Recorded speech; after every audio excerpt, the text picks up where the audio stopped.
Assalamualaikum warahmatullahi wabarakatuh. Alhamdulillahirrabbilalamin. Alhamdulillahilladzi anzala sakinata fi qulubil mu'minin liyazdadu imanan ma'a imanihim. Asyhadu an la ilaha illallah wahdahu la syarikalah wa asyhadu anna Muhammadan abduhu wa rasuluhu la nabiyya ba'dah. Allahumma shalli wa sallim wa barik ala nabiyyina Muhammad wa ala alihi wa sahbihi ajmain wa ba'd. Yang saya hormati Ketua IKD atau yang mewakili Ustaz Asso Harjoko, moderator yang jumlah, Dede, semua panitia yang hadir dalam kesempatan kali ini dan juga para peserta semuanya. Saya merasa bersyukur bisa silaturahim dan bertemu dengan antum semuanya, baik yang sudah menikah maupun yang belum. Sebagian besar tampaknya belum menikah sesuai dengan temanya seminar pranikah, sehingga porsi saya nanti untuk berbicara pranikahnya jauh lebih banyak daripada pembicaraan nanti yang bagi yang sudah berumah tangga. Jadi mohon maaf karena yang sudah menikah minoritas, materi untuk yang sudah berumah tangga mungkin juga sedikit disesuaikan dengan porsi pesertanya. Oke, ikhwan dan teman sekalian, sekolah pranikah kami rancang untuk pertemuan 6 bulan dengan format sepekan sekali bertemu 2 sesi. Jadi sekolah pranikah ini kami rancang itu tiap pekan sekali ketemu. Sekali ketemu itu ada 2 sesi materi selama 6 bulan. Nah, sekarang saya hanya punya waktu kurang dari 2 jam untuk meringkas itu semuanya. Jadi mohon dimaafkan kalau nanti ada banyak sekali hal yang belum tersampaikan. Nanti ada kesempatan berikutnya untuk kita ketemu lagi dan ngobrol. Sekarang saya kesini ke Cilegon, nanti silakan ikhwan ahwat gantian yang ke Jogja. Rumah saya terbuka untuk Anda semuanya. Saya menerima tamu-tamu rombongan setiap hari Jumat. Jumat kemarin 70 umahat solihat dari Bekasi silaturahim ke rumah saya. Dari situ kemudian saya terbang ke Belitung kemarin ya, dan dari Belitung langsung ke sini. Setiap hari Jumat silakan kontak dulu kami untuk pesan waktunya supaya bisa kita sediakan. Gantian saya ke sini, Anda bisa ke sana. Boleh rombongan banyak, boleh rombongan sedikit atau sekeluarga. Nanti kalau Anda menikah bulan madu silakan jalan-jalan ke Jogja. Kami sediakan kamar pengantin untuk Anda semuanya gratis di Jogja ya. Silakan kontak ruangannya. Nanti saya tunjukkan ruangan yang saya sediakan itu di bagian slide paling belakang. Saya tunjukkan kamar pengantin yang kami sediakan untuk Anda semuanya. Jadi silakan nanti dinikmati. Bahkan kalau Anda pengen jalan-jalan ke Jogja ya, sudah ada kamar pengantinnya. Saya sediakan juga mobil pengantinnya gitu ya, untuk Anda jalan-jalan ke Jogja gratis untuk Anda semuanya. Baik, tema kita kali ini ya, sakinah bersamamu sampai ke surganya. Ini pertanyaan ya. Jadi kalau kita membayangkan tentang sebuah pernikahan, yang kebayang oleh kita itu hampir pasti semua dari kita membayangkan tentang kebahagiaan. Antum melihat semuanya, Iwan dan Rawat, kalau ada suasana pernikahan itu ya, itu pesta nikah itu mesti ada dekorasi-dekorasi yang indah. Ini bukan pesta pernikahan saja dekorasinya indah ya, apalagi kalau pesta pernikahan, bunga-bunga, kemudian hiasan aneka warna dan suasana musiknya ya, lagu-lagunya juga pasti dipilih lagu-lagu yang membuat bahagia. Sangat sedikit suasana pernikahan itu yang suasananya sedih. Ada tapi sedikit. Sebagian besarnya suasananya happy. Kenapa ada pesta pernikahan yang suasananya sedih? Salah satunya karena mantannya datang ya, dan minta selfie di situ. Anda kalau lihat YouTube yang kisah di Sulawesi Selatan ya, saya nonton itu ikut menangis itu karena ngerti kisahnya. Ahlan wa sahlan yang baru datang, semangat silakan. Jadi saya ngelihat contoh di YouTube itu, ini kisah kasih tak sampai. Kalau di yang ini yang dari Sulawesi Selatan, kalau ada di antara Anda berasal dari Bugis, Makassar, Anda tahu yang namanya Uang Panaik, dan sampai sekarang menjadi film ya. Filmnya Uang Panaik itu sampai diangkat jadi film karena itu salah satu faktor yang seringkali menjadi penghambat pernikahan. Para ikhwan di Makassar demo mengatakan turunkan uang panai gitu. Karena itulah yang menyebabkan beberapa pasangan tidak bisa menikah karena orang tua dari si pihak perempuan tidak membolehkan menikah dengan si ikhwan itu karena tidak cocok uang paneknya. Jadi dia mematok uang tertentu dan si ikhwannya tidak mampu, dan itulah yang terjadi di contoh di Bulukumba yang sampai masuk YouTube itu sudah saling senang dua-duanya, tapi uang paneknya tidak mampu membayar. Orang tua yang putri bersikukuh tidak mau menerima karena tidak bisa memenuhi uang paneknya, sehingga akhirnya realistis mereka tidak jadi menikah. Lalu si ikhwan, si laki-lakinya ini menikah dengan perempuan yang lainnya, dan di hari pernikahan yang laki-laki itu si mantan tadi, perempuan ini datang, dan begitu pas acara salam-salaman di depan, secara spontan dia memeluk pengantin laki-laki itu yang dia sudah menjadi suaminya orang yang duduk di sampingnya itu ya. Nah, ngelihat pemandangan itu, dan saya kira itu adalah ekspresi perasaan yang spontan. Saya kira dia tidak merancangnya, tetapi tiba-tiba saja dia berperilaku memeluk begitu, dan hadirin karena itu tetangga-tetangga pada ngerti semua kisahnya, jadi pada menangis. Kalau Anda lihat di YouTube itu, yang datang pada menangis. Itu contoh dari sedikit suasana pesta nikah yang sedih. Makanya jangan punya mantan ya. Klik. Itu pesannya. Boleh diklik lagi. Teman-teman, pahami dulu hakikat pernikahan. Menikah adalah tuntunan dalam syariah agama kita. Nggak main-main ya. Dia adalah pelaksanakan syariat agama. Dia adalah sunnah Nabi SAW. Sebelumnya, klik sebelum. Adalah sunnah Rasul SAW. Menikah adalah kita sedang menunaikan tugas peradaban. Jadi menikah itu, para ikhwan sekalian, kalau mengikuti kuliah pranikah seperti ini, itu pahamilah bahwa ini adalah kuliah peradaban, karena menikah adalah gerbang untuk membangun peradaban. Jadi kadang-kadang ada rasa malu pada sebagian ikhwan untuk mengikuti acara kuliah pranikah seperti ini, sehingga sebagian besar yang datang adalah para akhwat. Para ikhwan ini malu kalau datang, nanti katanya nanti dikira pengen nikah. Jadi malu gitu ya, padahal pengen gitu. Terus kalau kita lihat, ada sangat banyak tujuan mulia dari pernikahan ya. Jadi nikah itu serangkaian tujuan yang sangat banyak. Saya mengambil contoh 10 saja, ada sangat banyak dan lebih dari 10 gitu. Melaksanakan ajaran agama, luar biasa kan. Mengokohkan ibadah. Kalau ibadah sendirian itu ya namanya orang sendirian, tapi kalau kemudian kita ada temannya dalam melaksanakan ibadah, lebih kokoh ibadah kita. Jadi dengan menikah, kokohlah ibadah kita. Kemudian menjaga kebersihan dan kebaikan diri. Kalau Nabi SAW menyuruh para pemuda untuk menikah, karena dia bisa membentengi diri kita, inilah hakikatnya. Menikah itu menjaga kebaikan diri kita.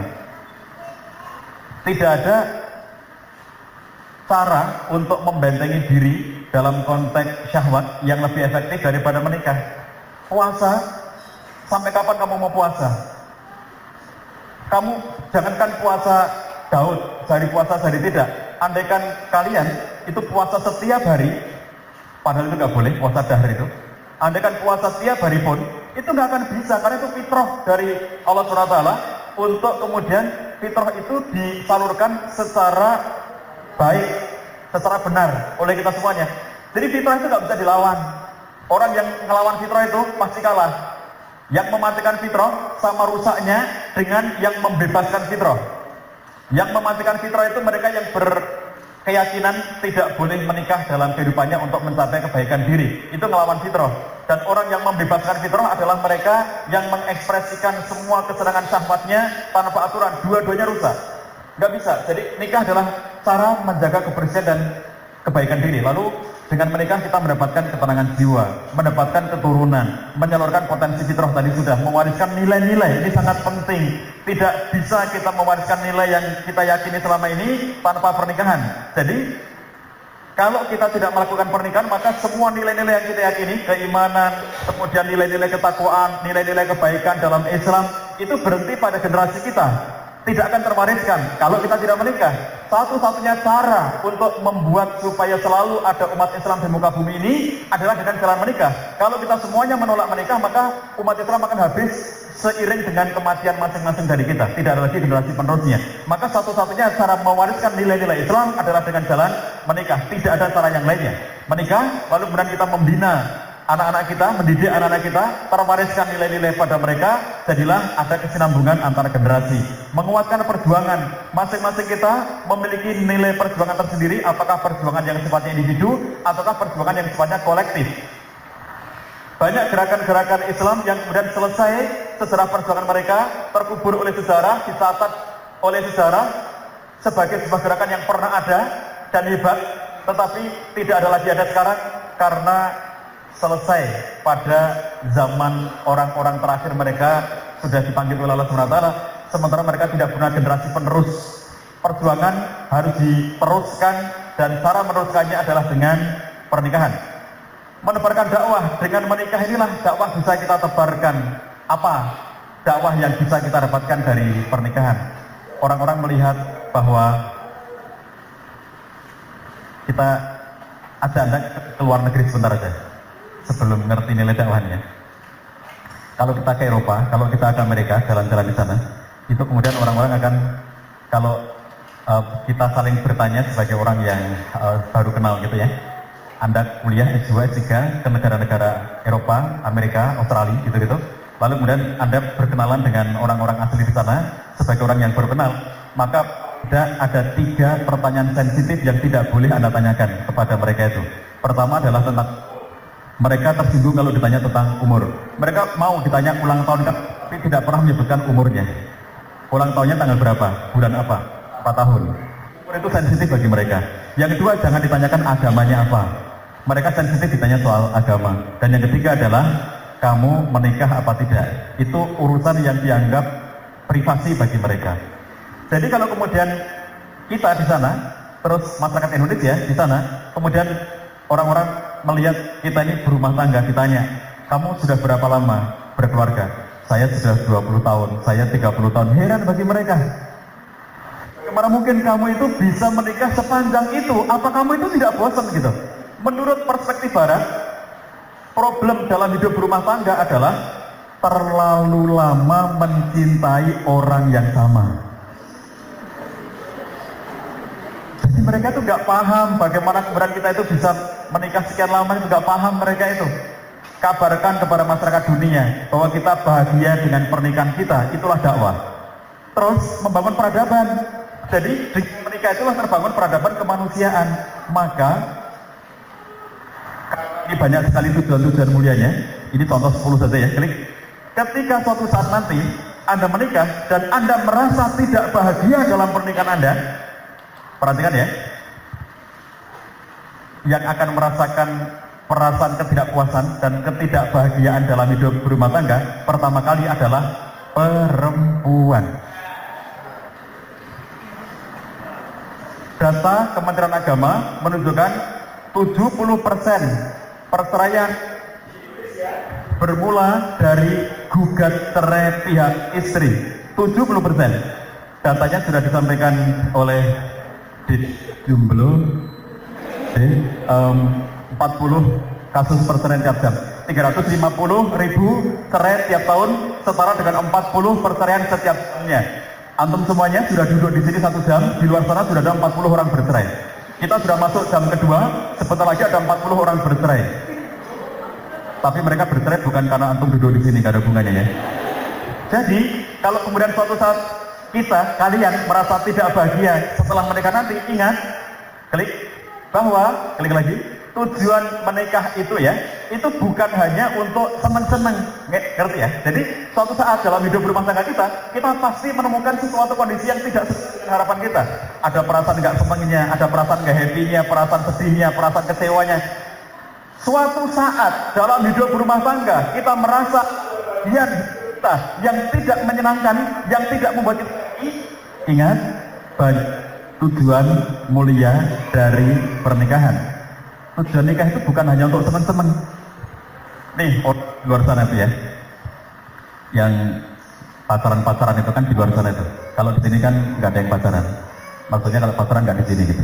Jadi orang-orang di luar sana yang pacaran itu kan ketika ditanya waktu menikah, kenapa kamu menikah? Dia, karena cinta, karena aku cinta kepada dia. Hidup berumah tangga, belum sampai 5 tahun, berantem, lalu bercerai. Menjelang bercerai ditanya, kenapa kamu bercerai? Karena aku sudah nggak cinta lagi. Waktu menikah demikian mudahnya mengatakan cinta, dan begitu kemudian mereka punya konflik, merasa nggak happy, merasa nggak bahagia, tiba-tiba cinta itu sudah mulai hilang. Jadi, ikhwan dan akhwat sekalian, ingat, menikah tidak cukup hanya berbekal cinta, nggak cukup. Kalau berbekal cinta, betapa mudahnya dia hilang. Sebagian ulama malah mengatakan cinta itu bonus. Yang penting kalian itu melewati semua prosesnya dengan benar sesuai dengan tuntunan agama, maka cinta itu bonus. Bonus yang kita harapkan. Jadi kalau kemudian suatu saat itu ada perasaan nggak happy-nya, jangan cepat kecewa. Nanti akan saya tunjukkan bahwa ada siklus cinta itu nanti berulang, tapi dalam bentuk yang berbeda. Nanti di bagian belakang ya. Makanya orang-orang yang mempercepat proses perceraian itu hanya karena tidak sabar melewati prosesnya. Kalau mereka sabar, tidak perlu ada perceraian. Dan luar biasa ya, dampak dari medsos itu ikut mempercepat perceraian. Kira-kira gini loh, ngapain aku itu bertahan sama kamu gitu loh. Ini benda seperti ini yang membuat kita sangat narsis ya. Ini kan benda yang membuat kita narsisnya luar biasa ya. Dampak dari benda seperti ini, ada penyakit-penyakit baru yang dulu tidak ditemukan dalam hidup berumah tangga. Salah satunya adalah penyakit kesepian dalam hidup berumah tangga yang dulu itu tidak ada. Ada karena ada benda-benda seperti ini, karena ada medsos. Ahwat-ahwat yang cantik-cantik ini, ketika punya akun di Instagram, maka Anda bisa memposting foto Anda di situ dan sekian banyak foto-foto ahwat terpajang di Instagramnya. Anda bisa memilih foto mana yang paling cantik menurut Anda, dan begitu setelah foto Anda lihat tidak cantik, lalu Anda bisa memotret diri lagi sampai Anda merasa paling pede untuk di-posting, dan sekian banyak orang like kepada Anda, japri-japri kepada Anda, memuji-muji Anda, sekian banyak para pemuji Anda, bukan hanya di media sosial yang like, love itu di setiap postingan Anda, tapi menjapri-japri, kamu cantik banget, kamu cantik sekali. Anda melambung karena dikatakan cantik sekali, padahal cuma sekali. Coba kalau kamu cantik berkali-kali gitu, tambah melambung gitu. Tahu enggak apa yang membuat orang-orang ini kemudian menjadi kesepian? Banyak fans. Gara-gara benda seperti ini, banyak fans. Antri, yang mau menikah dengan Anda itu antri, dan Anda merasa begitu mudah, aku tinggal memilih satu dari sekian yang antri itu. Setiap hari mereka menjapri-japri dan merayu-rayu segala macam itu. Setelah menikah, para pemuja tadi itu realistis, ini sudah punya orang, akhirnya mereka mundur. Sudahlah, ini bukan lagi milikku, ini miliknya orang lain. Yang dulunya sehari itu para pemujanya yang 100 orang itu ya, setiap hari melike dan memuja-muja dirinya itu, setelah menikah, para pemuja itu hilang karena sudah nikah dengan orang lain. Sudahlah, aku harus realistis, melepas. Terus fansnya yang semula banyak, setelah menikah tinggal satu, suaminya itu pun gak pernah memuji dirinya. Setiap hari pada saat masih lajang banyak dipuji-puji orang. Setelah menikah, fansnya hilang semuanya, nggak ada lagi yang puji-puji dia. Tinggal satu, fansnya suaminya itu pun nggak pernah memuji. Datang ke ruang konseling, Pak Syah, saya itu kan banyak sekali laki-laki mau menikah dengan saya. Mereka sampai sekarang itu, saya sudah menikah aja mereka masih sering japri-japri saya. Kira-kira yang kecewa itu nulis di bak truknya, ku tunggu jandamu, gitu ya. Kalau nggak punya truk repot itu ditulis di bak motornya kurang gede itu ya. Sudah saya mengorbankan diri menikah dengan dia karena alasan agama. Sekian banyak orang yang pengen menikah dengan saya itu, kalau diurutkan itu ratusan orang yang pengen menikah dengan saya, dan saya memilih dia karena agama. Tapi Pak Syah, setelah menikah dengan dia, kok dia tuh kayak nggak ada bangga-bangganya gitu loh, punya istri secantik aku ini. Nggak pernah dia bilang aku ini cantik gitu, padahal yang bukan suamiku saja bilang aku cantik. Cuma dia laki-laki satu-satunya tidak bilang aku cantik. Kesepian. Oke.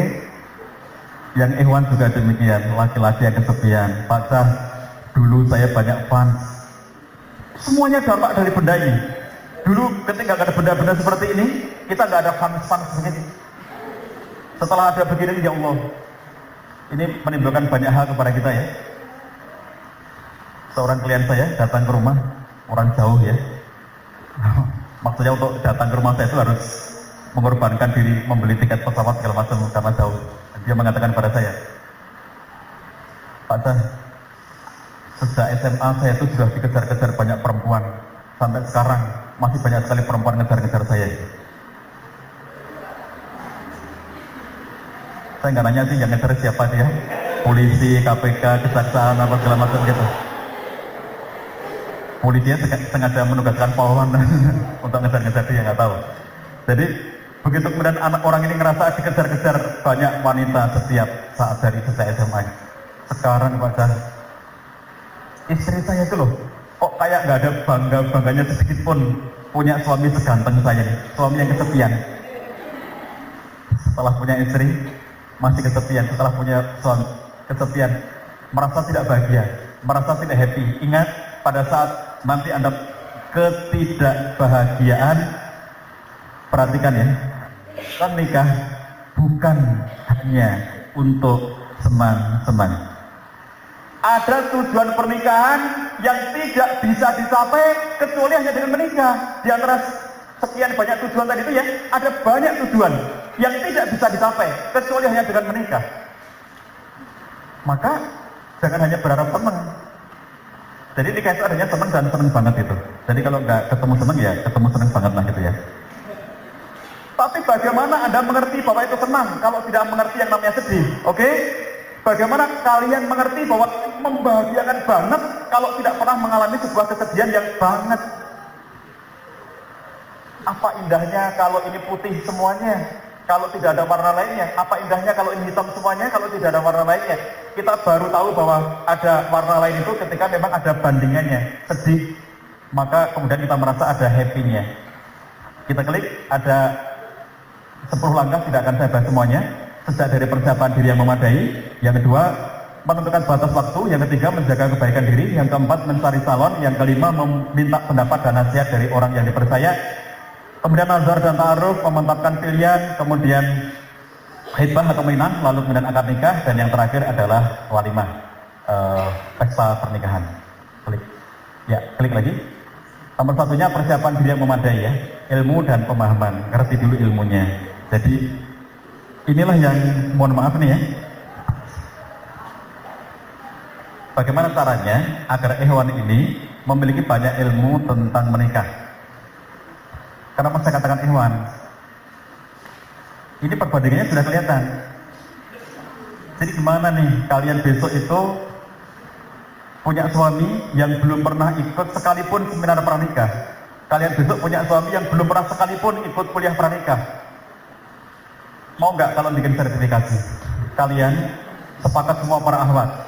Aku nggak mau nikah dengan siapapun ikhwan yang tidak bisa menunjukkan sertifikat kuliah pranikah.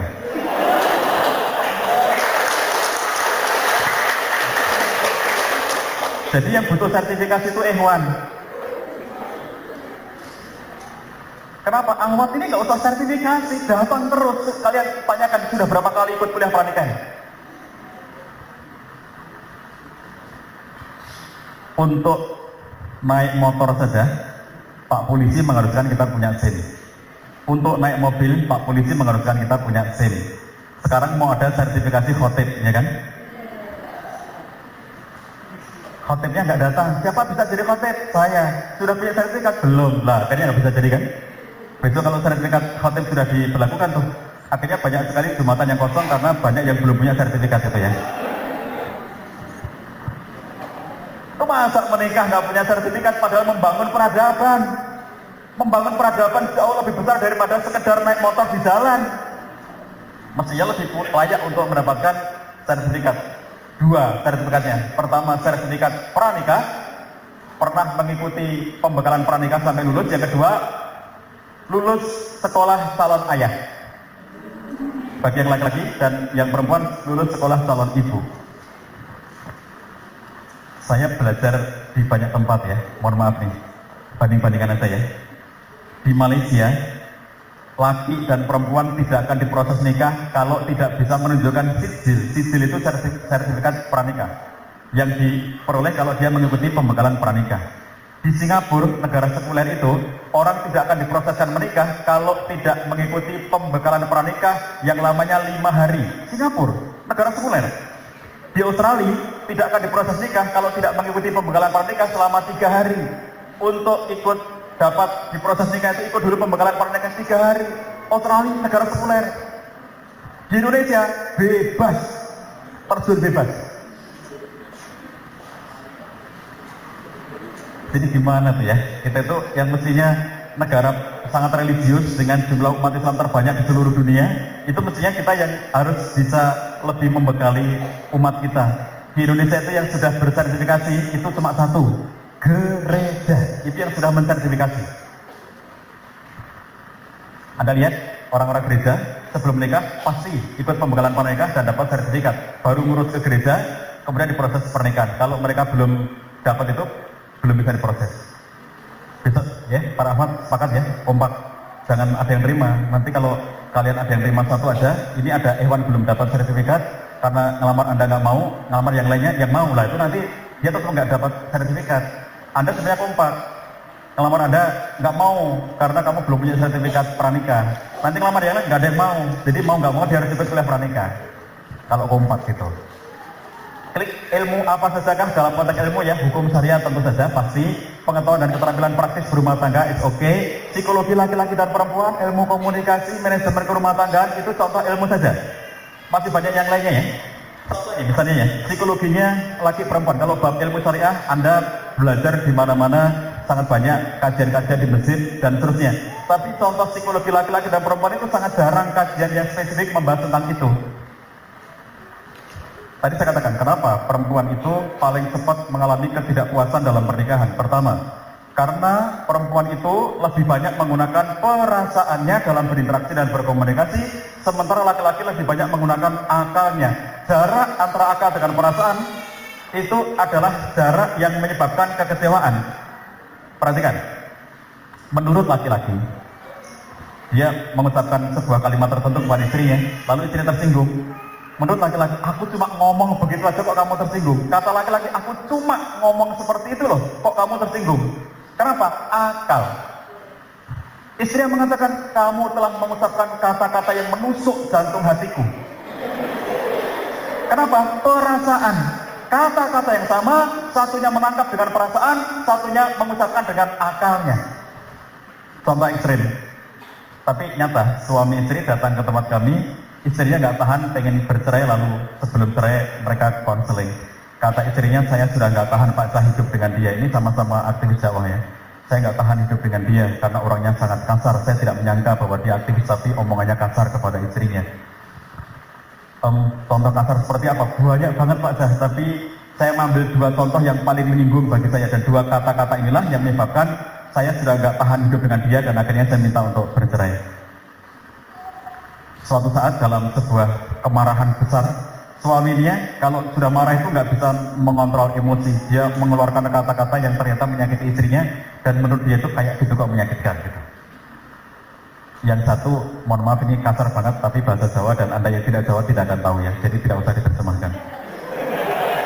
Dalam sebuah kemarahan yang besar, si suami itu ngomong sama istrinya, Umi itu, mohon maaf, petok. Nah, petok itu kalau Jawa, orang Jogja gitu, ini kasar banget deh, dan gak usah diterjemahin.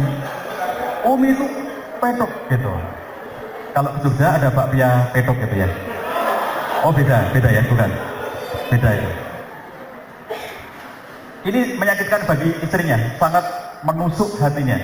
Masa istri dikatakan kayak begitu. Yang kedua, dalam sebuah kemarahan yang lain lagi, suaminya dengan sangat marah, emosi, nggak bisa mengendalikan diri, ngomong sama istrinya, Umi itu ngerti nggak? Umi itu kayak Bagong. Nah kayak Bagong.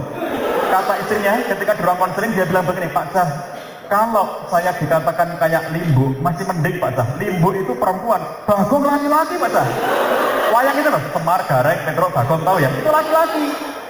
Masa saya dikatakan kayak Bagong, kalau kayak Limbo masih mending itu perempuan.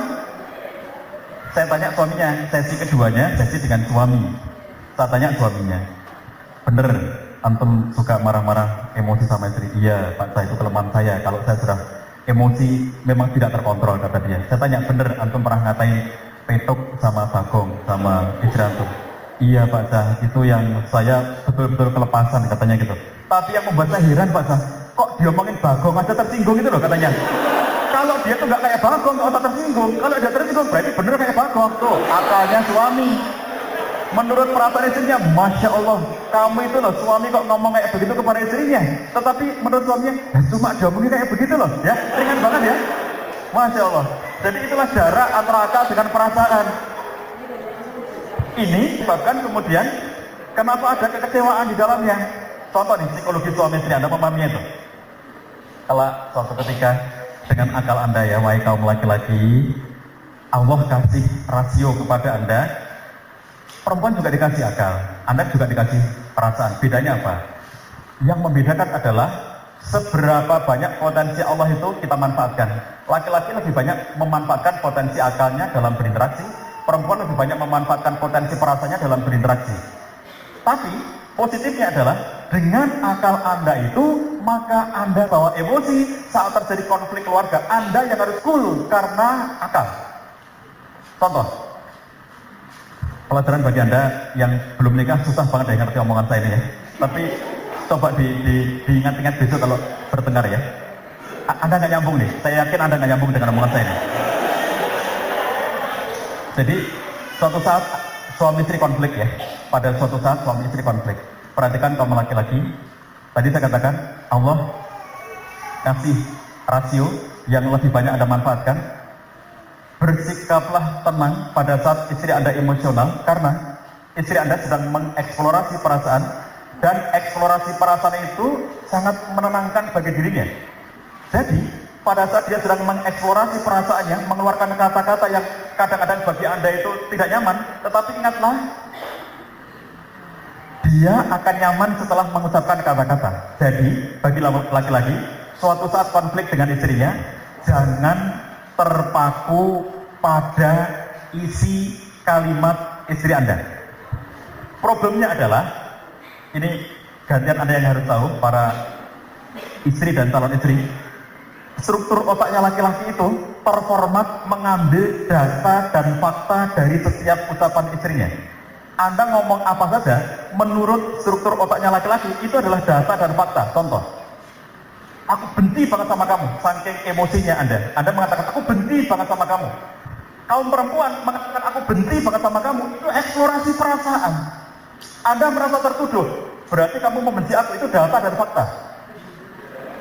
Padahal dia tidak sedang berbicara tentang data dan fakta. Dia sedang mengeksplorasi perasaan. Lalu Anda dengan marah mengatakan, ya sudah, kalau kamu benci dengan aku, gak ada gunanya aku hidup dengan kamu. Kita pisah saja. Bukan itu. Bukan itu. Jangan terpaku oleh apa yang menjadi kata-katanya, karena Anda diberi rasio untuk Anda gunakan secara lebih banyak. Cool pada saat itu, jangan emosi. Anda mengatakan, kamu menuduhku bahwa menyebabkan rumah tangga kita berantakan, kamu membenci aku, berarti kamu menuduhku aku telah melakukan banyak sekali keburukan. Kata istrinya, aku nggak menuduh kamu. Loh, tadi kamu mengatakan, aku benci banget sama kamu. Berarti itu berbicara tentang aku? Enggak. Aku sedang berbicara tentang perasaanku. It's about me, not about you. Ketika perempuan lagi ngomong itu, sedang mengeksplorasi perasaannya. Bukan tentang Anda, tetapi tentang perasaannya. Kira-kira kalau diterjemahkan kalimatnya menjadi begini. Coba, belajar memahami kata-kata perempuan ya. Belajar memahami kata-kata perempuan. Ketika perempuan dalam emosinya, ini ketika lagi marah ya. Lagi marah, dia mengatakan, aku benci kamu. Perhatikan kata-katanya itu harus Anda manai seperti ini. Aku sedang merasa bahwa diriku sekarang ini sedang benci dengan kamu. Berarti kamu benci aku? Enggak. Aku sedang ngomong bahwa tentang perasaanku. Aku sedang membicarakan tentang perasaanku sendiri. Aku tidak ngomong tentang kamu. Tapi kamu menyebut aku benci kamu. Berarti kamu menyebut aku? Enggak, ini tentang perasaanku. Susah bagi kamu laki-laki menangkapnya.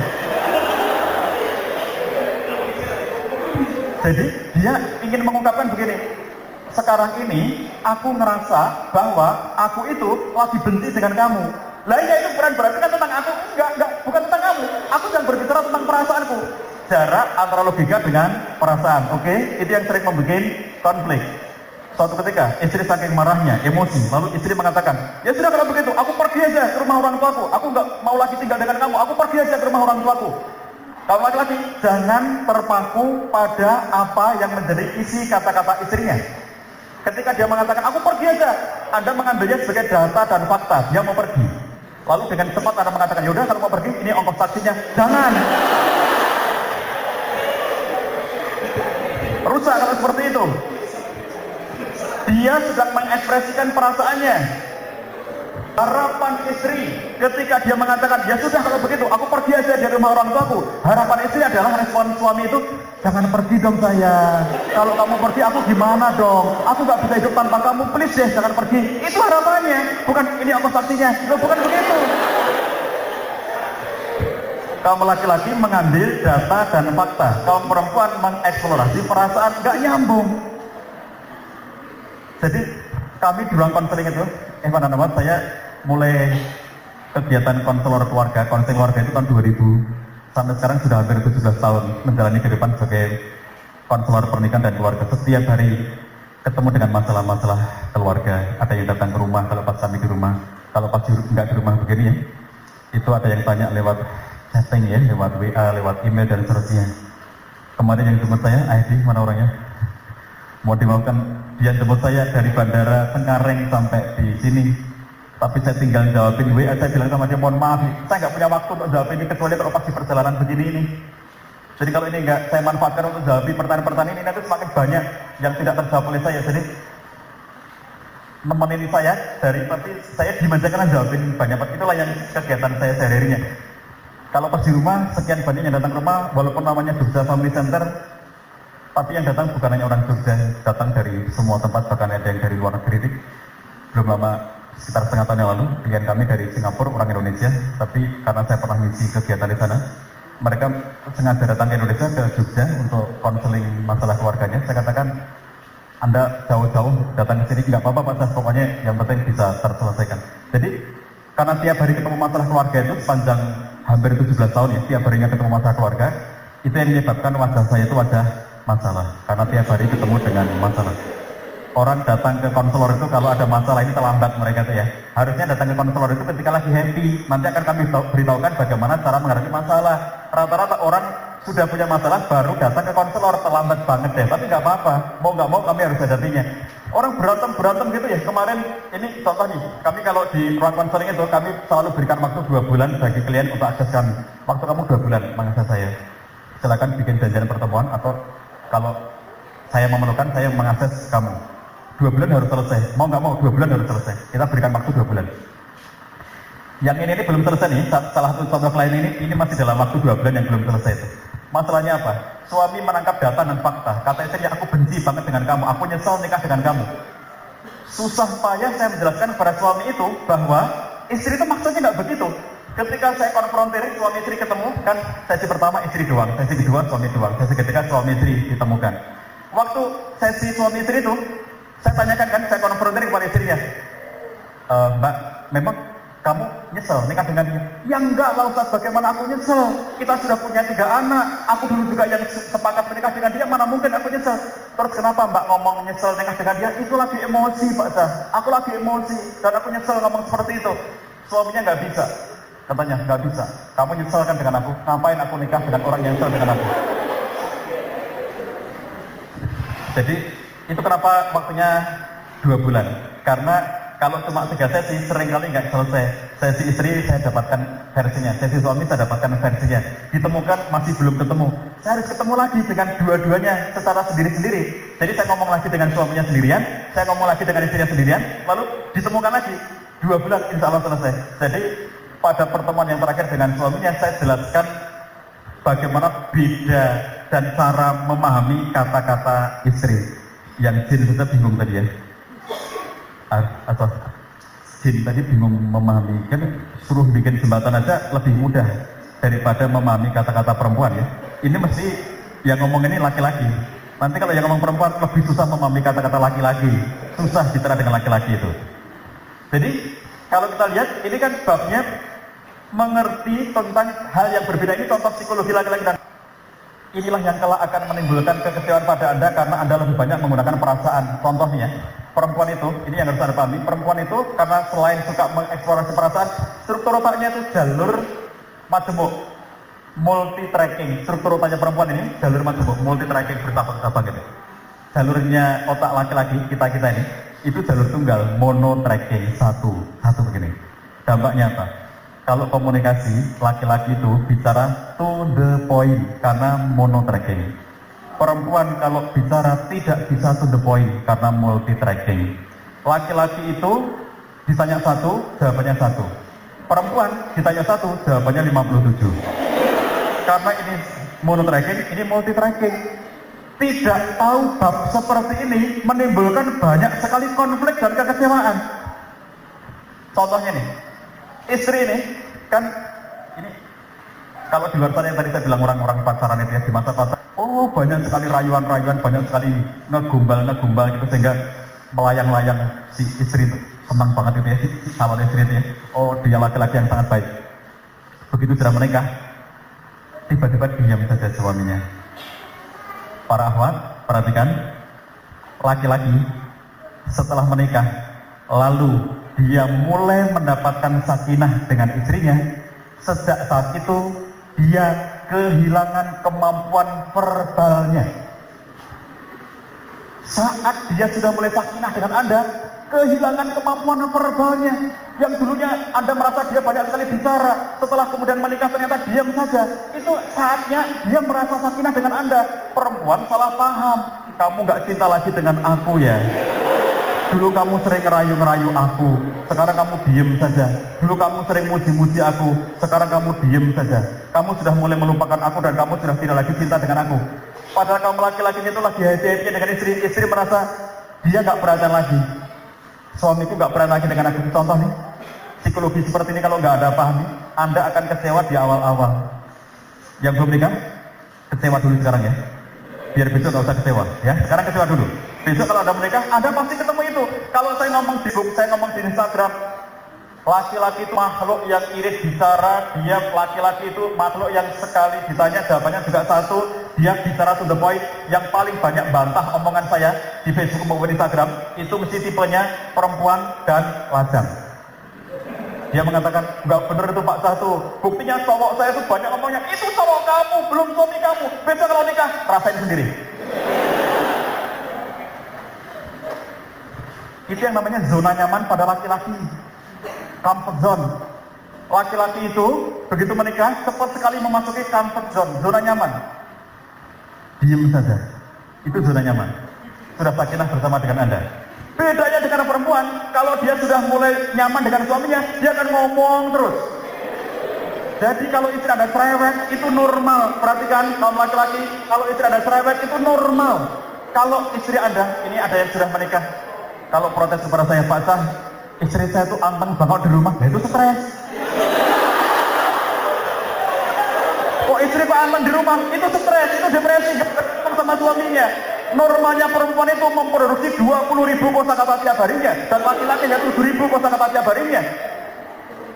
Itu karena struktur otak yang berbeda, given dari sononya. Jadi Anda justru harus merasa resah kalau istri Anda diam saja di rumah. Dan happy-lah kalau istri Anda banyak ngomong di rumah ya. Artinya dia nyaman dengan Anda, leluasa ngomong apa saja gitu, nyaman hidup dengan Anda. Anda ngasih makannya pas gitu ya, sehingga dia kalau itu burung ya, burung dikasih makan. Jadi ini contoh bekal pengetahuan. Tadi ada banyak perbekalan ya. Klik lagi, Bang. Waktunya pendek ya, jadi untuk perbekalannya banyak banget sebetulnya. Coba klik dulu ke atas lagi sebelumnya. Klik ke atas, ke atas, ke atas. Ya, contohnya persiapan mental spiritual nih, misalnya ya. Sedikit aja. Paling gampang begini, hewan sekalian ini, Anda, kapan Anda itu yang belum nikah nih, Anda bertanya nih, kapan aku bener-bener siap nikah? Kalau secara mental ini, Anda dikatakan siap menikah, cirinya paling sederhana begini. Kalau Anda sudah mulai dekat dengan anak-anak, dan anak-anak sudah mulai dekat dengan Anda, itu secara mental Anda sudah siap menikah. Jadi kalau hewan-hewan lajang ini ya, ngelihat anak-anak kecil gitu, Anda masih bilang, sana, ganggu, oh masih jauh dari nikah. Masih jauh dari siap nikah. Tapi kalau ngeliat anak kecil, sini deh, ayo main-main segala macam. Anak-anak senang dengan Anda senang dengan mereka. Itulah saatnya Anda sudah siap nikah. Gampang ya, makanya bagian suka ngajar TPA, Taman Pendidikan Al-Quran untuk anak-anak itu ya, itu Anda mulai senang dengan dunia anak-anak itu cepat untuk siap nikahnya. Kalau Anda masih merasa terganggu oleh anak-anak, jauh deh. Enggak usah diomongin ya, yang lain-lain karena waktunya pendek. Terus klik lagi. Sekarang menentukan batas waktu kesiapan. Coba masing-masing dari Anda, nikahnya kapan? Ini 2017 nih, Dede nih. Saya belum tanya ya, tapi wajahnya wajah 2017 untuk menikahnya. Anda tetapkan, Anda kapan? Apa gunanya? Kalau ternyata dalam perhitungan Anda menikahnya masih lama, misalnya 5 tahun lagi dari sekarang, nah jangan berpikir mencari salon, ya. Jadi menentukan batas waktu kesiapan itu digunakan dalam rangka kira-kira mulai kapan Anda mencari salon, itu pentingnya. Jadi Anda harus punya definisinya. Para awam ini, kalau ada sekian banyak ikhwan yang datang, kan suka ada yang bilang tuh, banyak yang ngejar-ngejar aku, teman-teman kuliah ngejar aku, dosen ngejar aku, rektor ngejar aku. Anda yang merasa dikejar-kejar itu ya, Anda kan harus menentukan nih, kapan saatnya aku menerima dari sekian orang yang ngejar-ngejar aku itu. Debt kolektor ngejar aku. Jadi kalau kemudian Anda sudah merasa banyak dikejar-kejar ini, kan sebabnya dua hal. Pertama, Anda merasa bahwa itu fitnah, karena banyak yang ngejar-ngejar Anda, itu bisa menjadi fitnah bagi Anda. Bab pertama. Bab keduanya, tapi Anda merasa belum cukup siap untuk menikah, ya kan? Jadi kalau Anda merasa belum cukup siap untuk menikah, menunda menikah itu no problem. Menunda nikah itu untuk alasan yang syar'i tidak masalah. Contoh, menunda menikah untuk mendapatkan kematangan diri yang lebih baik. Contoh yang lain, menunda menikah untuk mendapatkan sesuatu yang, contohnya, aku dapat amanah dari orang tuaku untuk selesai S1 dulu. Ya selesaikan dulu. Dengan syarat Anda masih bisa menjaga diri. Kalau sudah tidak bisa menjaga diri, maka alasan apapun itu menjadi tidak bisa diterima. Sepanjang Anda masih bisa menjaga diri, maka kemudian menunda menikah untuk satu alasan tertentu, Anda mengatakan, aku pengen dapat kerja dulu. No problem, tapi syaratnya Anda masih bisa menjaga diri. Tapi Anda menunda-nunda tapi pacaran terus, nggak berarti nggak bisa menjaga diri. Oke, belum ngajinya belum sampai surat Al-Isra tadi ya. Terus tugas kalian semuanya selama masa menunggu sampai saatnya menikah adalah menjaga kebaikan diri. Kan tadi contoh ini ya, misalnya Anda ini mengatakan aku 2017 Pak Zah, oke, kalau 2017 oke lah, bersiap-siap berproses dari sekarang ya, nyari salonnya dari sekarang. Kalau ada yang ngejar-ngejar tadi itu, Anda langsung bisa mengambil satu dari para pengejar itu yang larinya paling cepat sekarang. Kalau kemudian Anda masih lama, 5 tahun, ya jangan pedulikan mereka. Tutup, jangan memberikan kesempatan. Nanti gampang itu kalau sudah ada siap nikah itu gampang ya. Laki-laki itu akan cepat ketemu jodohnya kalau sudah optimal persiapan nikahnya. Bener. Saya beritahu ya, kapan laki-laki itu siap menikah. Anda ya nanti nggak ketipu sama laki-laki. Kan banyak yang ketipu tuh pakai seragam tentara, pakai seragam polisi gitu ya, ngaku titung gitu kan, nggak mungkin lah, masa iya masih muda banget itu. Jadi kalau orang-orang kampung itu tertipu oleh penampilan, pakai seragam polisi langsung diterima, pakai seragam tentara langsung diterima gitu ya. Kalau di lingkungan kita itu pakai atribut keagamaan. Lihat dulu, karena atribut itu tidak mencerminkan hakikatnya. Contohnya bagaimana? Laki-laki itu kalau suka ngerayu-ngerayu Anda, masa iya sih kamu menggunakan ayat-ayat untuk ngerayu aku? Kalau kamu memang laki-laki yang baik, soleh, segera lamar ke orang tuamu. Oke? Itu laki-laki yang tidak bertanggung jawab. Ada cowok cewek di luar sana itu, pacaran sekian lama. Si cewek merasa, ayolah kita segera menikah saja. Daripada memperbanyak dosa, kita pacaran sekian lama, segera menikah saja. Kita akhiri pacaran kita, segera kita menikah, biar segera terhapuskan dosa-dosa maksiat akibat pacaran itu. Laki-lakinya menghindar saja. Aku masih harus lulus kuliah, aku masih harus begini gitu. Perempuan ini semakin mengejarnya, laki-laki merasa semakin tidak nyaman. Laki-laki ini begitu sering dikejar, ayo segera nikah, maka menurut persepsi laki-laki, kamu itu belum nikah dengan aku aja, maksa-maksa kayak begitu.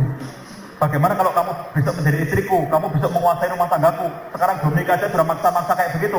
Nggak nyaman, tiba-tiba putus, you, me, and. diputus kan? Begitu diputus, nggak lama kemudian baru berjarak berapa bulan karena umurnya semakin meningkat, kedewasaannya semakin meningkat, ketemu jodohnya, menikah dengan orang yang belum lama dikenalnya, baru ta'aruf, berapa lama lalu menikah. Si mantan yang ditinggalkan, kita pacaran sudah 3 tahun, nggak jadi nikah, saya desak-desak menikah, malah dia memutuskan. Ini malah ketemu dengan orang baru yang belum lama dikenalnya, langsung menikah. Fenomena seperti ini seringkali tidak dipahami oleh perempuan. Bagaimana laki-laki bisa memutuskan seperti itu? Mereka itu tidak bisa dipaksa untuk menikah kalau belum siap. Apakah perempuan bisa? Nggak bisa. Subjeknya sekarang kita sedang bicara laki-laki nih. Jadi, karena laki-laki itu nggak bisa dipaksa, maka kalau Anda melihat Anda sudah merasa kedekatan dengan seorang laki-laki dan Anda ajak menikah selalu menghindar, belum siap. Semakin Anda mendesaknya, semakin dia tidak nyaman dan akan meninggalkan Anda. Makanya jangan pacaran. Loh, laki-laki gitu kan? Gimana nih? Perhatikan perasaan kamu saat ini. Ada 3 level mana dari 3 level ini? Coba perhatikan perasaan kalian masing-masing. 1. Level ketertarikan. Level 1, ketertarikan. Laki tertarik perempuan, perempuan tertarik laki-laki. Ini normal. Zuyyina linnasi hubbu syahawat minan nisa. Kalau dikatakan minan nisa itu pasti urusannya dengan rijal. Enggak ada hubungannya. Maksudnya itu mesti tanpa disebut pun itu mesti laki-laki dan perempuan. Yang tertarik siapa? Laki-laki. Tertarik pada siapa? Perempuan. Nah, perempuan tertarik pada siapa? Laki-laki. Jadi ini sesuatu yang sifatnya berpasangan ya. Karena Allah ciptakan ini berpasangan. Jadi tertarik ini umum. Kalau sampai umur-umur Anda yang ahwat ini belum punya rasa ketertarikan laki-laki, bawa ke psikolog ya. Kalau Anda laki-laki seumur-umur ini belum tertarik dengan perempuan, nggak normal. Periksa dulu ya. Jadi kalau Anda sekarang sudah tertarik, normal. Bersyukurlah karena Anda mendapatkan diri Anda normal. Tertarik dengan laki-laki, tertarik dengan perempuan, normal. Itu ketertarikan. Belum definitif. Nomor 2-nya, Anda interaksi, komunikasi, sampai kemudian Anda punya kecenderungan. Itu level kedua. Mulai cenderung dengan seseorang, si A dengan si B, si Ikhwan dengan si Awad, si A dengan si B. Sudah mulai ada kecenderungan. Level kedua ini, kecenderungan ini, kira-kira kata-katanya begitu. Aku mau kalau menikah dengan dia, aku mau kalau punya suami seperti dia, aku mau kalau punya istri seperti dia. Mulai ada kecenderungan hati antara seorang Ikhwan dengan seorang Ahwat. Tapi belum sampai ke tingkat memastikan.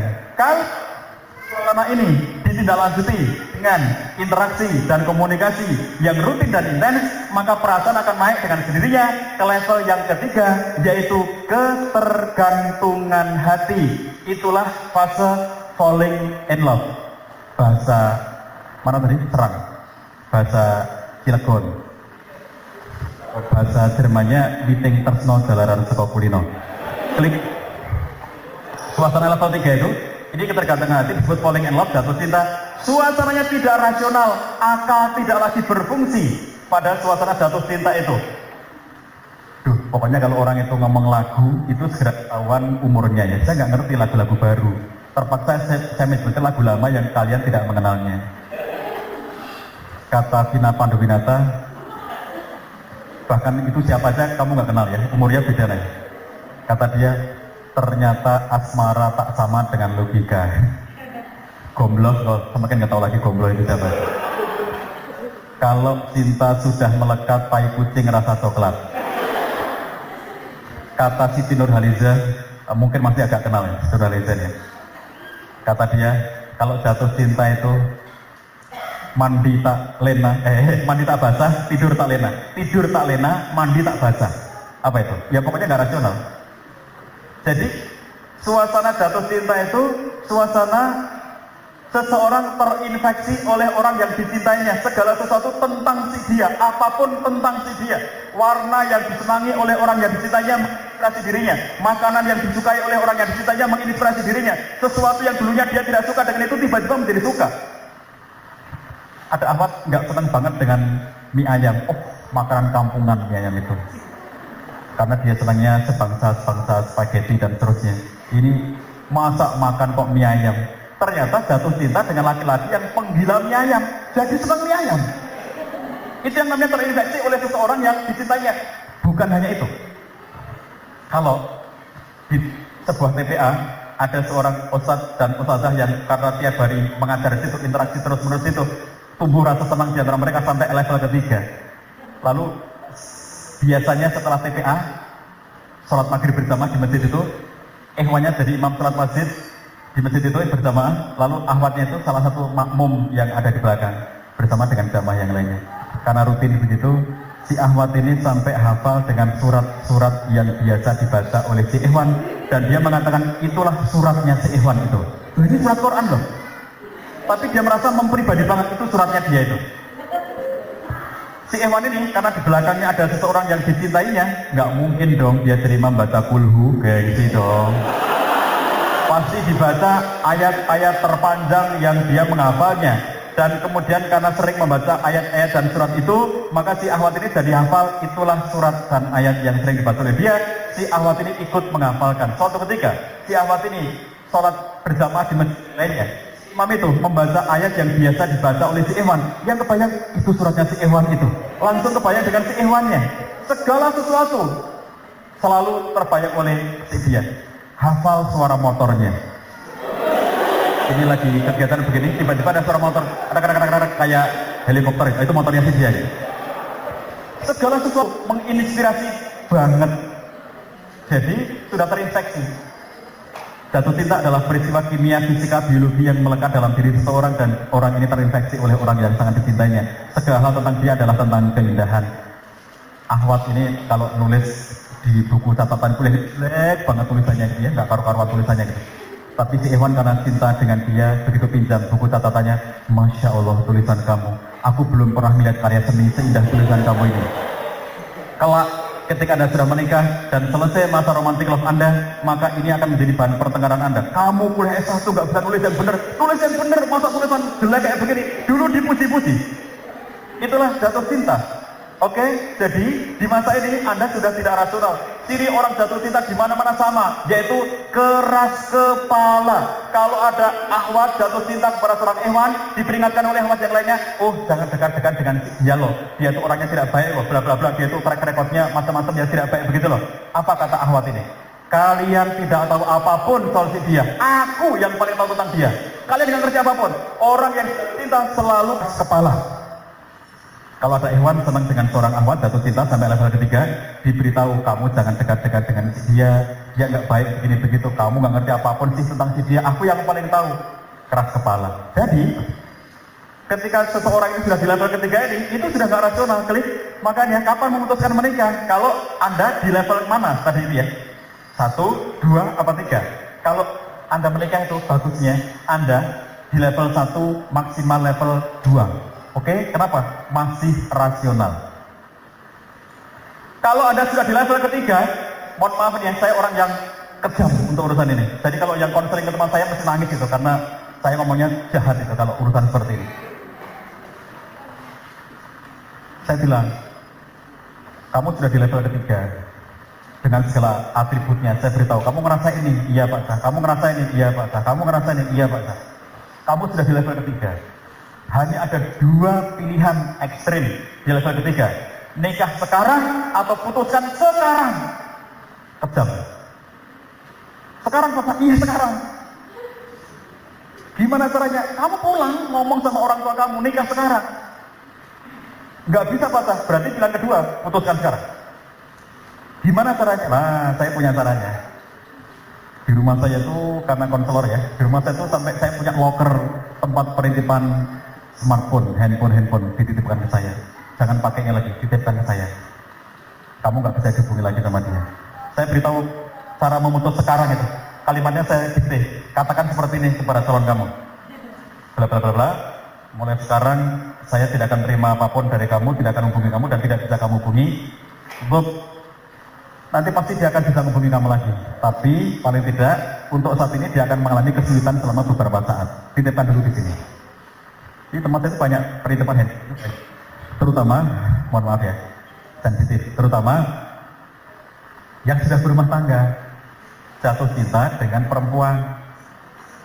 Saya bilang, setelah melalui diskusi panjang, jadi ini gimana mau diterusin? Nggak mungkin Pak, istri saya tidak membolehkan bla bla bla. Lah istri kamu nggak bolehkan, kamu nekat kayak begini.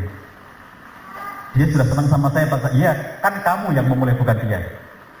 Jadi gimana? Kamu mau, kalau kamu mau lanjut ya proses baik-baik. Kalau tidak, putus sekarang, jangan membuat dia tergantung. Ikhwan, perhatikan prinsipnya. Jangan membuat mereka ini jatuh cinta kepada Anda kalau Anda tidak bermaksud menikahinya. Oke?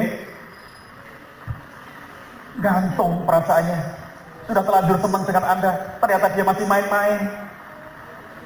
Laki dan perempuan itu pada umur yang sama, lebih cepat dewasa perempuan. Laki-laki itu terlambat umur kedewasaannya.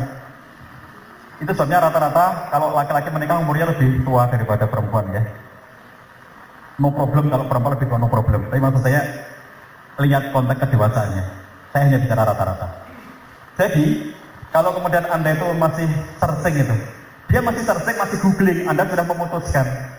Rumus bagi akhwat adalah jangan memastikan sesuatu yang belum pasti. Catat, jangan memastikan sesuatu yang belum pasti. Besok ujian keluar. Yang ikhwan, jangan membuat mereka jatuh cinta kalau Anda tidak bermaksud menikahinya. Oke? Jangan bermain-main dengan hati orang, jangan bermain-main dengan hati anaknya orang. Kalau dia sudah serius banget itu ternyata dia masih main-main. Perempuan itu lebih cenderung menjadi makhluk yang setia. Adapun laki-laki apa? Kenapa laki-laki berbeda dalam konteks ini? Karena laki-laki menggunakan logikanya. Laki-laki cepat move on. Dalam situasi kesedihan yang sama, saling sudah senang sepakat, ternyata nggak bisa menikah. Tersebab oleh karena suatu hal, laki-laki cepat move on, perempuan susah move on-nya. Ini rahasia yang Evan jangan mendengar dulu ya. Saya ngomong dengan yang Ahmad, tolong tutup telinganya dulu yang Evan.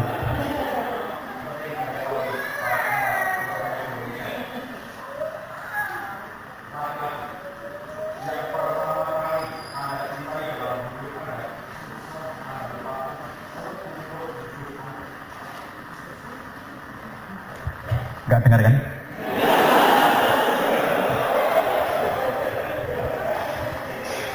Kecuali Anda pandai bertaubat tasbih, membersihkan diri.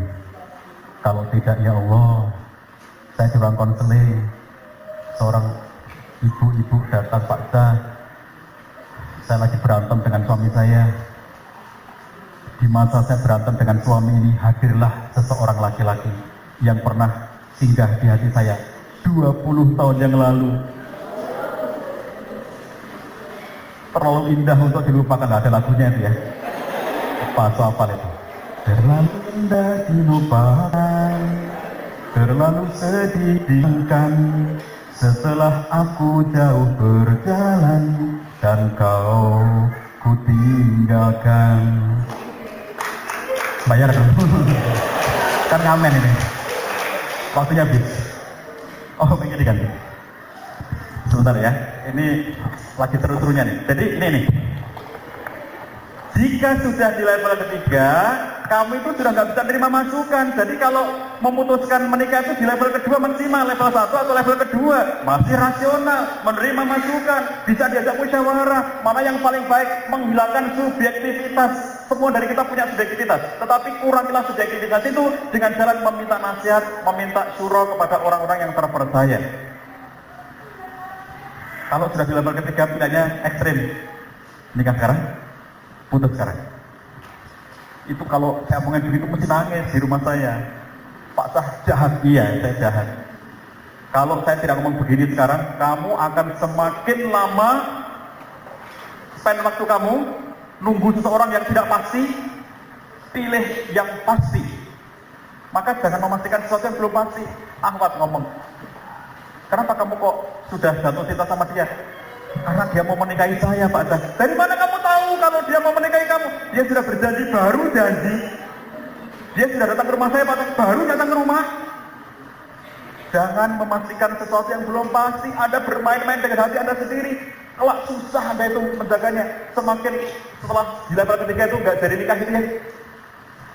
Jadi gimana nih Pak Zah, hancur hidup saya. Ternyata dia menikah dengan orang lain. Hari ini hidup saya selesai, hancur hidup saya. Saya bilang, lupakan dia. Besoknya dia kontak saya, Pak Zah, semakin saya berusaha melupakannya, semakin kuat bayangannya hadir pada hidup saya. Semakin berusaha melupakan, semakin kuat bayangannya itu. Saya itu membimbing orang sampai menghilangkan perasaan kayak begitu tuh kadang-kadang butuh waktu yang lama. Jadi kadang-kadang itu pengalaman saya, mengapa saya memberikan batas waktu sekarang 2 bulan. Kalau dulu sampai 6 bulan, sampai saya pastikan betul ini sudah hilang perasaannya itu gitu. Nggak bisa hilang sama sekali, tapi paling tidak sudah mayoritasnya sudah hilang, mayoritasnya. Hilang sama sekali susah. Dalam waktu yang singkat itu. Jadi jangan main-main begitu ya, nanti kalau sedih baru ke rumah saya. Saya kapan tidak seneng-seneng loh, orang-orang datang kalau ke rumah saya nangis-nangis gitu loh. Kalau pas lagi happy gitu, ngontak aja enggak. Lo pasangan itu loh yang kalau lagi berantem ke rumah saya. Kalau dia lagi happy, mbok ya telepon gitu loh, Pak Sah, alhamdulillah sekarang saya lagi happy. Lo seneng kan saya ikut gitu? Enggak loh, kalau lagi happy jadi mati sendiri. Nanti begitu berantem datang lagi ke rumah saya, nangis lagi, aduh lah kapan saya diajak seneng-seneng gitu loh. Makanya wajahnya gini terus gitu ya. Tuh, ingat, menikah adalah untuk selamanya. Ahwat, menikah itu untuk selamanya. Tidak boleh untuk sementara waktu. Haram hukum nikah kalau ada batas waktu. Kita nikah 5 tahun saja. Sampai dengan pemilu tahun depan. Hubungannya apa? Ini IKD kok pemilu-pemilu, nggak ada hubungannya. Jadi, tidak boleh dibatasi waktu. Nikah itu litakbid untuk selamanya. Tidak boleh dibatasi waktu. Proposal nikah Anda buat, tapi tidak boleh membuat proposal cerai. Bahkan kata-kata pun tidak dibolehkan. Misalnya gini, ya kita coba dulu nikah, nanti kalau cocok kita teruskan, kalau enggak ya kita bercerai. Itu kan nggak boleh. Nikah untuk selamanya. Dan menurut Anda, selamanya itu lama apa tidak? Selamanya itu lama apa tidak? Tergantung Anda menjalaninya. Ini sering saya tuliskan karena bagi saya geli banget ungkapannya Susanna bin Canon itu ya di novel Legend of the Fall. Susanna itu senang dengan Tristan. Siapa pemainnya Tristan di film? Siapa yang jadi Tristan? Brad Pitt. Oh, alhamdulillah ini soleh-solehan semua nggak pernah nonton film yang bagus ya. Jangan nonton film ya, jangan. Saya kok nonton lah, sering bepergian. Saya nonton itu mesti di pesawat. Kalau pesawatnya kelamaan gitu, sudah ngapa-ngapain semuanya sudah gitu ya. Nonton di situ ada layar di depan itu. Nah kadang-kadang sempat nontonnya di situ. Kalau nggak pas terbang nggak sempat nonton. Itu ada kisahnya, ada novelnya bahkan Legend of the Fall. Susana senang sama Tristan, Tristan senang sama Susana. Tristan dapat tugas perang ke sebuah tempat. Zaman dulu tidak ada handphone, nggak ada internet, nggak ada komunikasi sama sekali. Sebelum berangkat, Susana berjanji, aku akan menunggumu di sini selama-lamanya, kata Susana. Atas janji itu, Tristan menjadi bersemangat ketika dia pergi berperang. Lama ditunggu, Tristan ini nggak ngerti masih hidup apa enggak, sekarang gimana nggak ngerti, lama banget nunggunya, nggak sabar Susana. Akhirnya dia menikah dengan Albert, saudaranya si Tristan. Nikah. Nggak lama setelah nikah, Tristan pulang. Kaget kan, kok ngerti Susana sudah menikah dengan saudaranya. Dia tanya sama Susana, kamu pernah berjanji untuk menungguku di sini selama-lamanya. Kenapa kamu sekarang menikah? Kata Susana, aku tidak tahu. Ternyata selama-lamanya itu lama. Jadi Anda menikah itu untuk selama-lamanya. Jadi karena untuk selama-lamanya, putuskan dalam situasi Anda masih rasional. Kalau Anda sudah dalam waktu nikah sudah nggak rasional. 89,7% otak orang yang jatuh cinta tidak berfungsi. Nggak berfungsi. Anda keras kepala, nggak bisa diberi masukan. Bahkan yang beda agama, mohon maaf, menurut agama kita nggak boleh nikah beda agama. Bisa menjadi perzinahan seumur hidupnya kalau nikah beda agama itu. Tapi karena sudah jatuh cinta, itu semuanya dilabrak. Ajaran Allah aja dilabrak, dilanggar semuanya demi cintanya itu. Kelak mereka ini akan tahu, nggak usah nunggu akhirat. Di dunia saja mereka akan tahu. Setelah mulai konflik, wah bener ternyata ya. Aku dulu nyesel deh, sudah terlambat semuanya. Kamu melakukan perzinahan sudah berapa tahun dengan orang yang kamu nikahi padahal nggak bener nikahnya ya. Terus setelah menjaga diri, kemudian Anda tadi sudah menetapkan kan kapan batas waktu nikahnya ya. Kalau Anda nikahnya 2018, cari calonnya 2018. Kalau Anda siap nikahnya 2020, cari calonnya tahun 2020, jangan sekarang, ngapain sekarang, ya. Jadi setelah ada batas kesiapan waktunya tadi, mulai mencari calon pasangan. Kriteria utama, kebaikan agama. Dari mana tampaknya? Dari akhlaknya. Ad-dinu husnul khuluq, pertama. Yang kedua, al-islamu husnul khuluq. Dari mana kita tahu bahwa orang itu agamanya baik? Dari akhlaknya yang baik, salah satunya, ya. Jadi kriteria kebaikan agama. Lalu meminta pendapat dan nasihat dari orang-orang yang bersama dengan kita. Prosesnya tadi, proses yang islami, dimusyawarahkan baik-baik. Setelah kemudian diproses, lalu kemudian Anda minta nasihat. Aku mau menikah, aku mau berumah tangga dengan si dia. Saya beritahu gangguan Anda, ya. Gangguan orang yang mau menikah adalah semakin dekat hari H pernikahan, maka semakin banyak gangguannya. Semakin dekat hari H, Anda sudah memutuskan. Nanti ada hari H, sudah tanggal sekian, hari sekian itu sudah fix. Makin dekat hari H, makin banyak pertanyaan gelayut pada Anda. Di antaranya, betulkah dia jodohku? Betulkah dia suami yang baik untukku? Betulkah dia istri yang tepat bagiku? Ditambah lagi dengan para mantan itu datang lagi. Godaan berat bagi Anda. Kenapa demikian? Ini bisa dijelaskan dengan ilmu psikologinya. Jadi gini, kalau Ikhwan ini sudah siap nikah, itu konon kesiapan Anda yang sudah siap nikah itu memancarkan aura bahagia. Orang mau nikah itu happy. Jadi kemarin di antara klien saya itu ada akhwat mau menikah, tapi ibunya bilang sama saya, Pak Cah, anak saya itu stres mau nikah. Loh, ini masalah kalau mau nikah kok stres. Saya bilang nggak bagus. Saya bilang kalau kamu nanya ke saya nih, saya sebagai konselor pernikahan, saya bilang kalau kamu nanya ke saya akan mengatakan bahwa belum cukup alasan untuk membuat dia menikah. Sudah ada tanggalnya Pak Cah. Riset dari nol, mulai dari nol.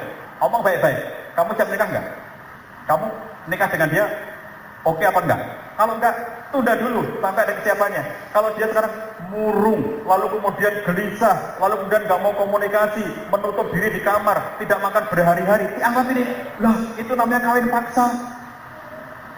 Saya mengira kawin paksa itu sudah tidak ada lagi di zaman cyber sekarang ini. Saya kira sudah selesai dengan terbitnya buku Siti Nurbaya. Ternyata sekarang masih. Ya Allah, saya sedih deh. Ibunya bilang, coba saya temukan dengan Pak Cah, siapa tahu kalau ketemu Pak Cah nanti dia berubah. Saya bilang, saya nggak ngubah loh, saya bilang gitu ya. Kalau dia ketemu saya cuma dengarkan ceritanya loh, saya nggak ngubah apa-apa loh. Kamu jangan punya harapan, saya akan memaksa dia untuk menerima pernikahan itu. Ketemu, yang maksa ibunya kan ketemu dengan saya. Mbak, tadi disuruh ibu untuk ketemu saya. Mengangguk. Mbak dipaksa ketemu saya, mengangguk. Mbak mau cerita kepada saya? Enggak. Jadi yang maksa Ahwat ini ketemu saya itu ibunya. Pokoknya ketemu konselor pernikahan, orang hebat banget, bla bla bla. Setelah ketemu saya, kayak gini hebat. Kamu dipaksa datang sini. Nah, gini ya, saya bilang, karena ibu kamu pasti bertanya nanti kepada aku, sudah datang kamu, nanti aku bilang sudah. Lalu aku harus ngomong sama kamu karena ini nanti apa dong pertanggungjawabanku kepada ibu kamu kalau aku nggak ngomong apa-apa. Aku ngomong, nikah itu tidak boleh ada paksaan dan keterpaksaan. Orang tua nggak boleh maksa anaknya. Kecuali dalam urusan agama, misalnya anaknya nikah dengan orang non-muslim, orang tuanya boleh maksa, nggak boleh nikah dengan dia, itu karena urusan agama. Tapi kalau urusan yang sifatnya bukan agama kayak begitu, jangan ada paksaan. Kamu harus memutuskan sikap sekarang, masih ada hari, kurang lebih 3 pekan, masih ada 3 pekan bagi kamu sekarang itu. Segera putuskan, iya nikah apa tidak. Kalau nikah itu happy, nikah nggak kayak kamu ini. Kalau kamu memang siap nikah itu, mestinya ketemu saya itu, kamu mesti akan ceria dan kamu akan cerita macam-macam. Pak, saya senang banget aku mau nikah. Nah ini kamu aja terpaksa banget. Aku kan ngelihat kamu ini terpaksa. Makanya aku tanya, kamu dipaksa? Nganggur. Nikah itu happy ya. Jadi kalau kemudian orang mau nikah stres itu, jangan nikah dulu deh. Hadisnya jelas. Da ma yaribuka ila ma la yaribuk. Tinggalkan apa yang meragukan kamu, menuju kepada sesuatu yang tidak meragukan kamu. Jadi kalau masih ada keraguan, jangan dipaksa. Tidak ada siapapun, khalifah sekalipun, nggak bisa maksa anak buahnya, rakyatnya untuk menikahi adegan si B kalau mereka tidak bisa terima. Nabi SAW menikahkan sahabat dengan sahabiat itu karena mereka bisa menerima. Tidak ada paksaan dari Nabi SAW. Ya, jadi jangan terpaksa. Minta pendapat dan nasihat klik. Nomor 6-nya, Anda mulai karena tadi sudah memilih calon, Anda sudah minta nasihat, lalu nazar, undur ilaiha, lihat dulu dia. Kita membahasakan sekarang dengan istilah ta'aruf. Ta'aruf itu Anda ketemu, difasilitasi, ditemani, berdialog, bertanya. Apa saja yang ditanyakan dalam ta'aruf? Hal-hal yang sifatnya prinsip. Mohon maaf nih, visi Anda harus ketemu nih, visinya. Saya kalau bikin kelas pranikah, targetnya adalah setiap calon, baik laki-laki maupun perempuan, harus bisa memperbalkan visi pernikahannya. Memperbalkan visi pernikahannya. Apa visi nikah kamu? Kalau memang visinya surga, maka ada jalan untuk menuju kepada surga itu. Kalau sudah ketemu pada visi surga, kalau akan Anda gunakan untuk saling mengingatkan. Contohnya apa?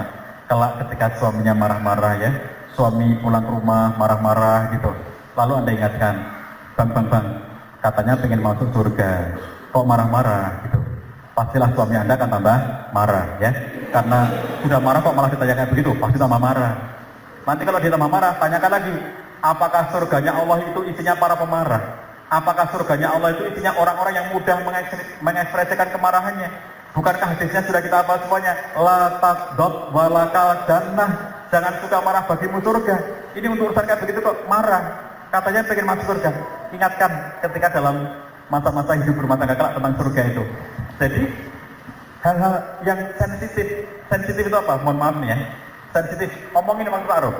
Contoh nih, Ahmad, saya beritahu apa yang telah Anda sampaikan saat taruh. Tanyakan, contoh nih, bagaimana pembagian peran hidup berumah tangga kita besok menurut kamu? Kenapa ngajinya beda kok? Anda rajin ngaji, dia jarang ngaji tentang masalah keluarga itu. Jadi bagaimana kemudian Anda mengatakan kita sudah sama-sama ngerti? Betul, sama-sama ngerti, tapi yang dimengerti oleh Anda berbeda dengan yang dimengerti oleh dia. Sama-sama ngerti, tapi hal ngertinya berbeda. Satukan dulu dalam hal seperti itu. Menurut kamu besok bagaimana pembagian perannya? Ya kamu masak, kamu nyuci baju, kamu nyetrika, kamu ngurus anak, kamu bersih-bersih rumah, kamu nyuci mobil, kamu nyuci motor, kamu bayar tagihan listrik, kamu bayar tagihan rekening koran. Lah kamu ngapain? Lah aku kan jalan-jalan. Jadi kalau kemudian Anda tidak menemukan visi dalam konteks seperti ini, itu nanti nggak enaknya ketika sudah menikah. Sensitif, diomongin ya. Sensitif lainnya apa? Anda bertanya nih, besok kalau kita menikah, aku boleh bekerja nggak? Aku boleh nggak bekerja keluar rumah? Jangan sampai Anda sudah menikah nggak ada omongan apa-apa, begitu sudah menikah tiba-tiba Anda mengatakan, kamu nggak boleh bekerja. Loh, emangnya dulu ada omongan apa? Nggak ada. Begitu kemudian nggak ada omongan apa-apa, dia berkuasa karena menjadi suami. Anda masih taat kepada suami. Lebih baik diomongin sebelumnya, itu sensitif. Lebih baik diomongin, tidak ada pertengkaran nantinya. Contoh pertengkaran dari